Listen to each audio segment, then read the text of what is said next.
नमस्कार दोस्तों, कैसे हैं आप लोग। हमारे YouTube चैनल श्री जीवन मंथन में आपका हार्दिक स्वागत है।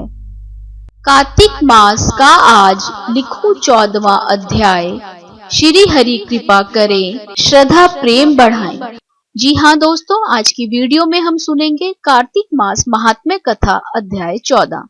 लेकिन दोस्तों, वीडियो शुरू करने से पहले मेरा आपसे अनुरोध है कि हमारे चैनल को सब्सक्राइब करना ना भूलें और बेल आइकन के बटन को दबाइए ताकि हमारे चैनल से संबंधित ताजा अपडेट्स आपको मिलती रहें। और अगर हमारा वीडियो आपको पसंद आता है तो लाइक शेयर करना भी ना भूलें। आपके सुझाव भी सादर आमंत्रित हैं। तब जलंधर को इस प्रकार धर्म पूर्वक राज्य करते हुए देख देवता क्षुब्ध हो गए। उन्होंने देवाधिदेव शंकर का मन में स्मरण करना आरंभ किया। तब भक्तों की कामना पूर्ण करने वाले शंकर ने नारद जी को बुलाकर देव कार्य की इच्छा से उनको वहां भेजा। शंभु भक्त नारद शिव की आज्ञा से देवपुरी में गए। इंद्र आदि सभी देवता व्याकुल हो शीघ्रता से नारद जी को उत्कंठा भरी दृष्टि से देखने लगे। अपने सब दुखों को कहकर उन्होंने नष्ट करने की प्रार्थना की।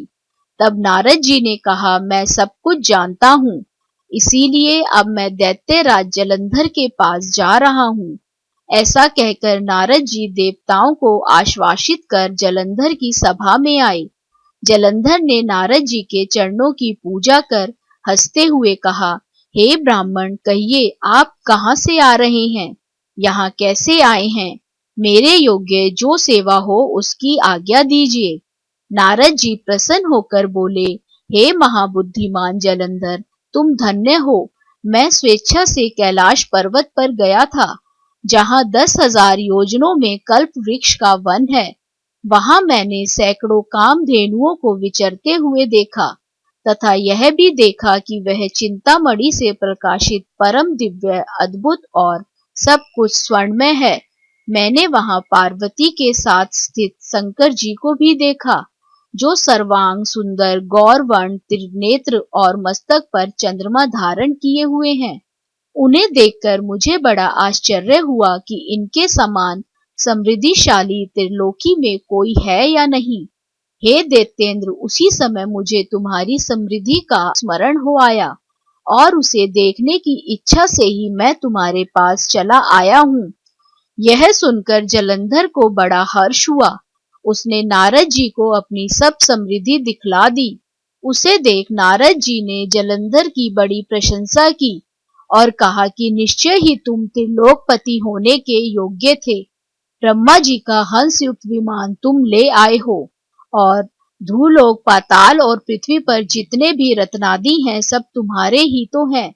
ऐरावत, उच्च श्रवा घोड़ा, कल्प वृक्ष और कुबेर की निधि भी तुम्हारे पास है। मणियों और रत्नों के ढेर भी तुम्हारे पास लगे हुए हैं। इससे मैं बड़ा प्रसन्न हूँ।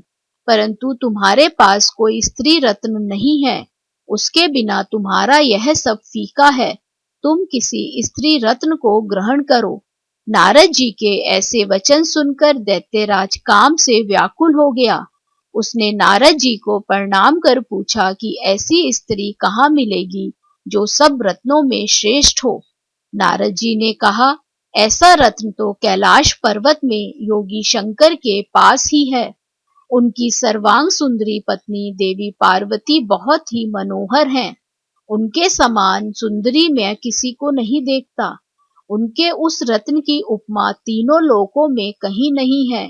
देव ऋषि उस दैत्य से ऐसा कहकर देव कार्य करने की इच्छा से आकाश मार्ग से चले गए। जय श्री लक्ष्मी नारायण की। आशा करते हैं दोस्तों, कार्तिक मास महात्म्य कथा अध्याय 14 आपको पसंद आएगी। राधे राधे। आप सभी पर ईश्वर की कृपा सदा बनी रहे।